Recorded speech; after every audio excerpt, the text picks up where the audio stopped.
Okay, so my name is Aini Butt, and I'm a year 5 teacher in a London primary school. And first of all, thank you all for being here. And I'm also a year 5 teacher who's a P4C lead. P4C stands for Philosophy for Children. And my passion for philosophy stems from my university years as a mature student, but also where I was doing a lot of action research. I found myself drawing upon a lot of philosophy and philosophy for children to argue my points. However, emotional intelligence is something, it's a passion that I've found through my personal journey, which was started during lockdown. And as most people were forced to stop doing what they were doing in their normal lives, it allowed me to develop my emotional intelligence through looking at the different things and my lived experiences. And as I realized how that helped me to develop into a more self-aware person and a confident person, I wanted to implement that within my classroom practice, especially following on from a pandemic where everyone was talking about how this generation would be the lost generation. Now, I refuse to believe that any generation should ever be lost. And this is when I started looking into how I can develop emotional intelligence within my classroom practice as well. Now, today I wanted to talk to you about developing emotional intelligence through art. And the first thing that we think about is how are emotions and creativity linked? We can all maybe recognize that one piece of art or that one song that every time we listen to, it sparks a particular emotion within us. So emotions are something that can spark creativity, but it's also vice versa, where creative processes can allow us to reflect on our emotions. And while we're reflecting on it, it allows us to recognize them and go beyond the emotion and find out where those emotions are coming from. And this is why I absolutely love this quote: rational thoughts never drive people's creativity the way emotions do. And this is why, to be able to even start that creative process, the first emotion that we have as soon as we think of an idea to express our emotions through creative media, the first emotion we have is, what will people think if or is this too personal? Are they going to come to any conclusions about me? I have drawn some very personal art when I was going through a difficult time, very frustrated. And my first reaction was, should I share this? What are people going to think about what I'm going through? And that shows you how closely emotions are linked to our creative processes. To be able to put those emotions into a creative outcome, we need to be able to sustain those emotions and use them in a productive manner, and also sometimes what we call it in an emotional zone or a creative zone. That zone can be sustained by emotional regulation. Now, all of this obviously requires some kind of ability to be able to do that. And when we talk about abilities, we often think about IQ. And this is where I started looking at intelligence, that surely intelligence is going beyond IQ, which stands for intelligence quotient. Now, especially in our society, but also in educational settings, we often refer to ability or intelligence as IQ, where we think about mathematical skills, the verbal reasoning skills, when actually all of those are only IQ, when we need to start looking at other abilities, other intelligences. And what we need to recognize is that where there is a relentless emphasis on developing children's IQ or supporting children's learning, that often comes at a price of where we don't stop and recognize children's abilities that are there. And we, while we're trying to focus so much on IQ, we forget all the other abilities that children might have. And it was actually Howard Gardner in 1983 who recognized the theory of multiple intelligences. So he recognized that an individual might be body smart or people smart, where they have very good interpersonal skills. And we also know people who are word smart because they're good at the linguistic skills. And we might have students in our class who are very good at logical reasoning and in mathematical skills. And we have people who are nature smart or self smart, and people who have got good visual spatial skills. And of course, we have people who are good at music. Now, I know that each and every one of us, we can either look in our personal lives or within our classrooms, we will always be able to find at least one child who we might not class as high achieving, but they might be body smart, they might be very good at sports, or they might be very good at playing a particular instrument. And this is why it's really important to go beyond IQ and not put such a relentless emphasis on just IQ. Although Howard Gardner was the one who recognized and put this theory together of multiple intelligences, it was Salovey and Mayer who recognized and coined the term emotional intelligence. They said that emotional intelligence is a form of social intelligence that involves the ability to monitor one's own and others' feelings and emotions, to discriminate among them, and then to use this information to guide one's thinking and action. So this is quite a concise definition which tells you the process of emotional intelligence. It tells you that it starts with the ability to be able to recognize and monitor your own emotions and those of others, but that's not where it stops. Then to be able to discriminate among them. And the last point is to be able to use this information to guide one's thinking and action. That last bit requires critical self-reflection. And often when we think about emotional intelligence or when we think about social emotional learning, we stop at the regulation of it rather than guiding how we can change our way forward. Where the emotional intelligence term was coined, it wasn't actually as big in organizational settings until Daniel Goleman's book, Emotional Intelligence, Why It Can Matter More Than IQ. He argued that someone who's got a high level IQ alone, without the interpersonal skills and the skills to motivate others and understand others' emotions, will not be able to be successful in life because of the lack of interpersonal skills. And he argued that, so his research found that only 20% of our IQ contributes to having a successful life as a professional, when actually it is EQ that contributes to 80% of that. So this is why there is a very large case for us, not just as teachers, but also in our personal lives, to develop not just IQ, but EQ as well, because we want children to be able to become self-aware.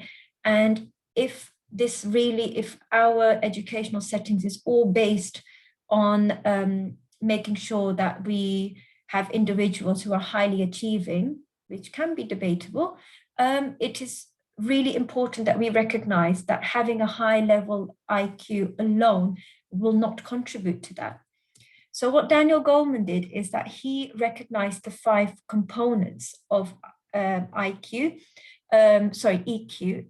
He also, in 2000, following on from the term emotional intelligence, which is the actual trait, it was then the word emotional quotient was formed, which is the actual ability or how we can measure someone's emotional intelligence.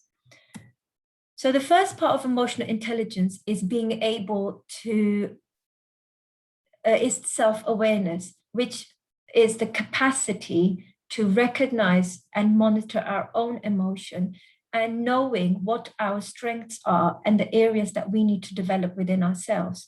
So this obviously requires a high level of critical self-reflection, being able to be brutally honest about your own ability to do something and recognize that there are things that we need to develop.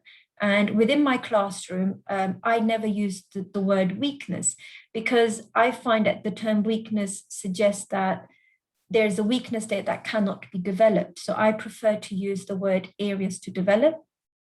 And once we recognize our emotions and our moods, we then follow on self-regulation. It's about recognizing how we can regulate those emotions and regulate it, especially during conflict. So how can we manage our emotions and manage a conflict either within us or with others?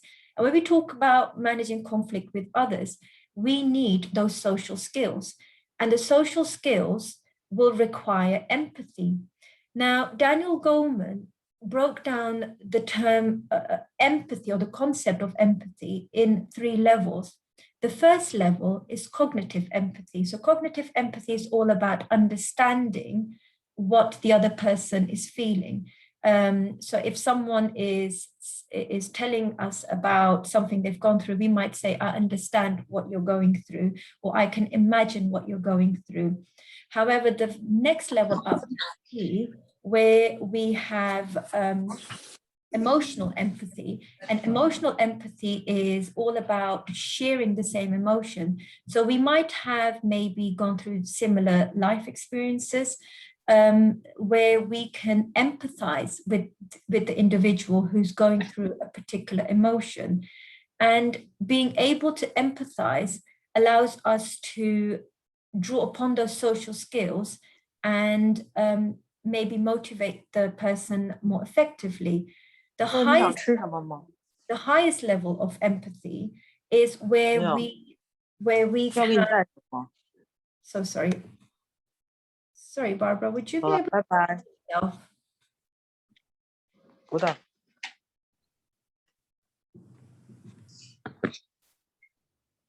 So the highest level of empathy is compassionate empathy, where we are driven to compassion and driven into action to change the other individual's situation. And this is something we might find when there are any propagandas happening. Sorry, not propagandas, anything. So for example, when there was Black Lives Matters, some people were driven so much in their empathy that they campaigned, they went out, they protested. So it's all about the different levels of empathy and how we react to it. So what level of action we take. And the motivation, once we recognize other people's emotions and we use our social skills, we can motivate others, but it's also about intrinsic motivation, the motivation that we have within us that drives us to do something. So this is beyond the goals or the rewards that we get from others. It's beyond the extrinsic motivation. It's about the motivation that drives us, which might be based on a particular feeling that we get when we finish. So for example, if someone is running a marathon and their intrinsic motivation might be to finish it either for charity, but also just to have that feeling that they have been able to finish something that they never thought they would. So there's a range of motivations that, or a range of feelings that might motivate us into doing a particular action. So when I started looking at developing emotional intelligence through art, I looked at a couple of research papers and also drawing upon my own classroom practice. The benefits that I found was that it improves the emotional state by modeling self-image and self-confidence. So the particular research that I looked at was someone whose research was about developing emotional intelligence through portraits. They also looked at, or they also found that it allowed the children to develop their communication skills. And that's something that I found in my classroom practice as well, as we start discussing emotions. Children have started learning the correct vocabulary, or they've started developing those oracy skills that allows them to express themselves more articulately. It's also about recognizing and regulating anxiety. You can't regulate anxiety unless you recognize that it's there. Development of general and fine motor skills. So if at the moment in my classroom practice, I'm mostly looking at art, but once we get to that point, we are drawing art. It is all about developing those general and fine motor skills, obviously depending on where the child is. So it's about bringing those art skills together with emotional intelligence. And this last point, exploring the artistic expressiveness, it brings together with art about recognizing how particular colors might express a particular emotion. And we also looked at a particular research that looked at what is art. Do we tell the children what the artist's intention was, or do we allow the person who's interpreting the art to use their own interpretation? At the moment, what I've been doing in my own class is that I have not told them the artist's intention or their reason for their art. The reason is because I want them to explore their own artistic creativity and interpretation skills. And what they found in their research was that intervention through art in school is a way in which the artistic, spontaneous creation of children is used as a cathartic means of self-expression. Such expression and release of emotions improves the sense of well-being and contributes to redefining self-image in more optimistic tones. So as you can see, there's a lot of healing, but also being able to move on and redefine your image or your self-image in a more positive manner. So when I was going through a very frustrating time myself during lockdown, I turned to art myself. And this is something that I drew. And my intentions were to express my frustration that I was feeling within. And as I said earlier, I drew this, and it took me a little while to decide, am I ready to share this with people or not? Because as soon as I did, some of my friends got worried about me, and they contacted me saying, are you okay? Because they were able to interpret those skills. And when I shared this on Twitter and I asked people what their interpretation was of the art, that's when I realized how art can mean so many different things depending on people's experiences. I did not tell during that conversation or during on that tweet what my intentions were. So I had some people who were saying that this reminds me of playing piano.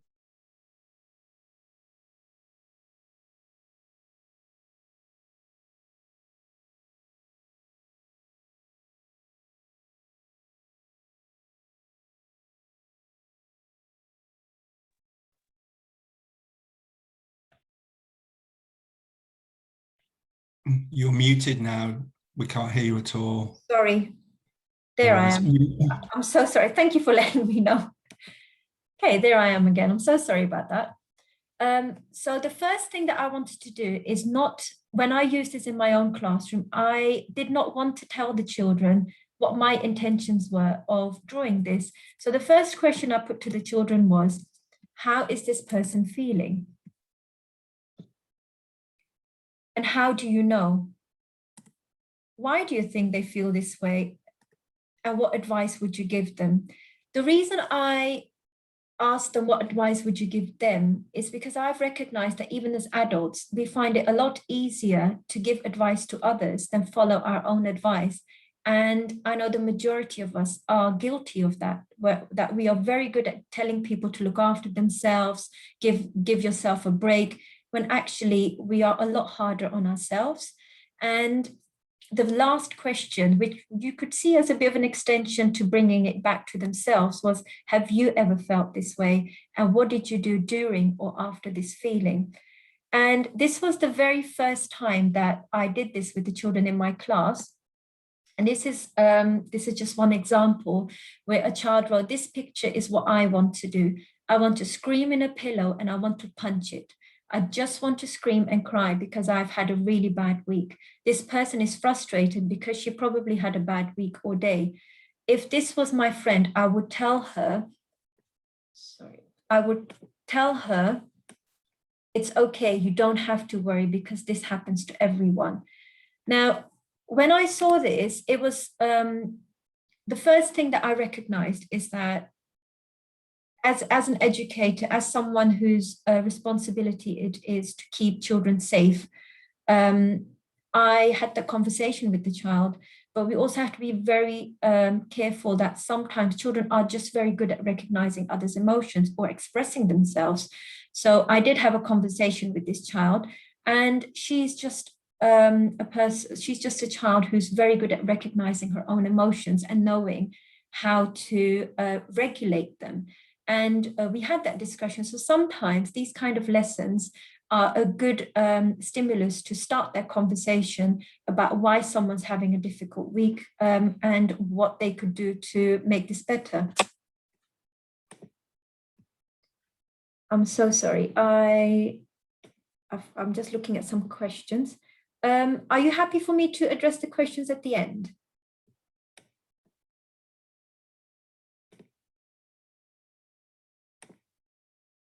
Yes, thank you. So the next picture that I gave was this picture. And I think when we give any kind of art or any kind of image, we actually have to develop our own philosophical sensitivity and recognize that there might be different angles or different perspectives to this art piece. And when I gave this, one child wrote, this girl has probably gone through childhood trauma and she's overthinking about how life was way better before the incident happened. She's wishing to find her happiness again. If I ever feel this, I go to bed or do something calming. This person could also be having a panic attack about something that had happened earlier on. So as you can see in this particular writing, this child has recognized that this person is frustrated. And if she ever felt frustrated, she would go to bed or do something calming.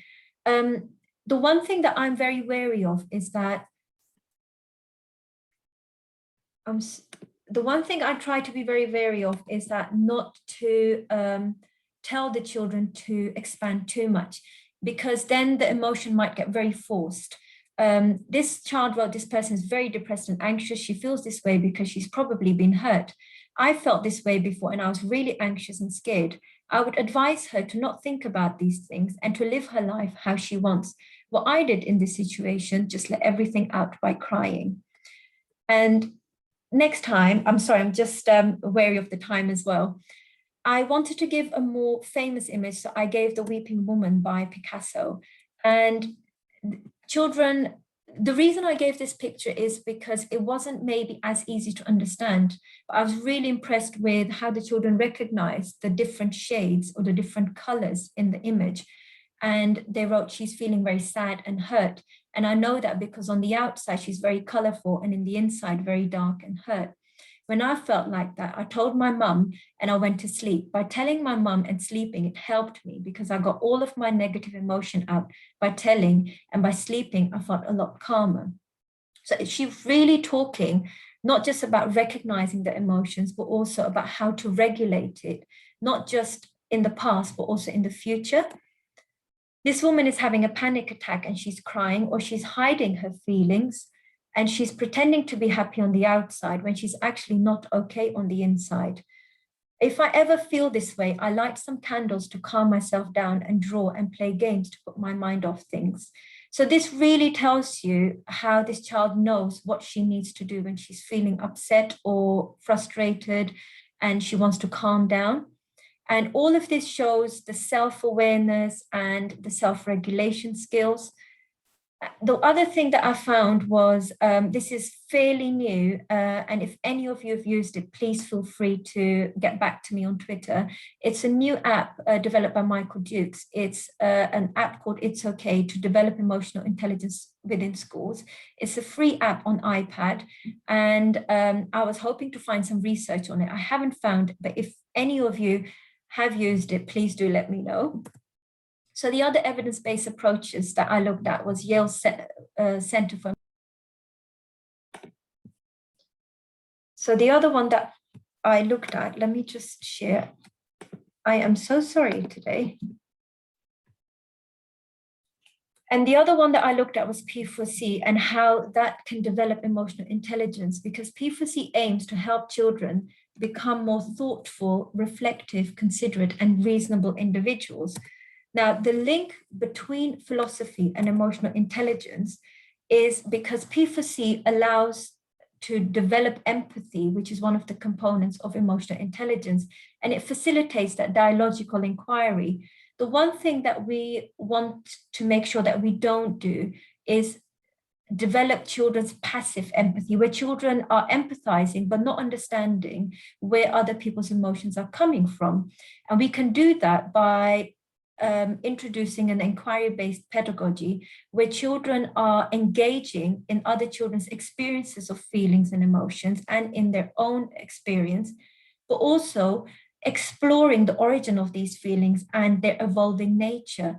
And that exploring of the origin is all about exploring the values that underpin our behaviors and actions. So if we get very angry because someone has lied to us, where does that stem from? Is that because of the value that we hold about being truthful and integrity? And that requires a very high level of critical self-reflection, because it's that reflecting on our values and where we have learned those values from.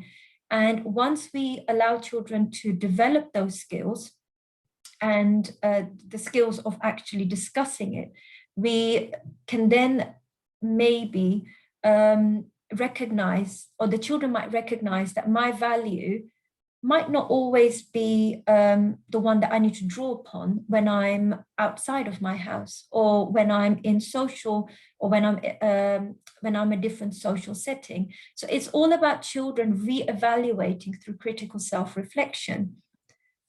And one of the things that, so I just wanted to give you an example of that reevaluating through critical self-reflection. So when I've looked at my own experiences as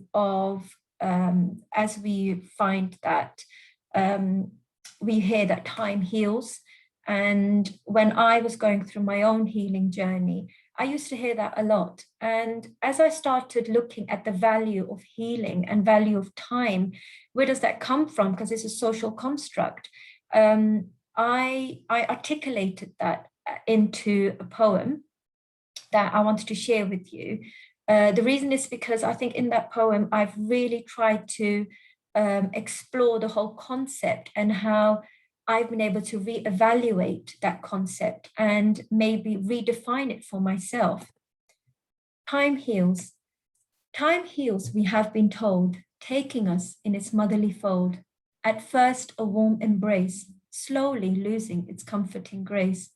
Time heals, we had been told. Its fingers kept us in its chokehold. Mind battles lost, a relentless climb. The body and soul, prisoners of time. Time steals, we have been told, snatching precious moments of gold. Dreams, joys, and inner peace taken, the lifeless soul left forsaken. Time does not heal nor steal, neither does time tell you to feel. The brokenness in your hurt soul, its longing for it to be whole. Time will only heal, we're told, if no longer we're controlled, nor by time's silk noose, nor by past days of abuse. Time is healing, we're told, when you stand proud and bold, staring at yourself, eyes filled with tears. No more numbness, confront your fears. Time can heal, we have been told, when used wisely as foretold. Its guiding hand on the road within, the journey ahead, let it begin. So through this poem, I was able to reevaluate my value of healing and where that comes from, and where this construct comes from that time will heal, when actually time doesn't heal unless we allow the journey within to start. And I am very wary of the time, so I'm going to go to, thank you. I'm going to scroll up to make sure I haven't missed any of the comments.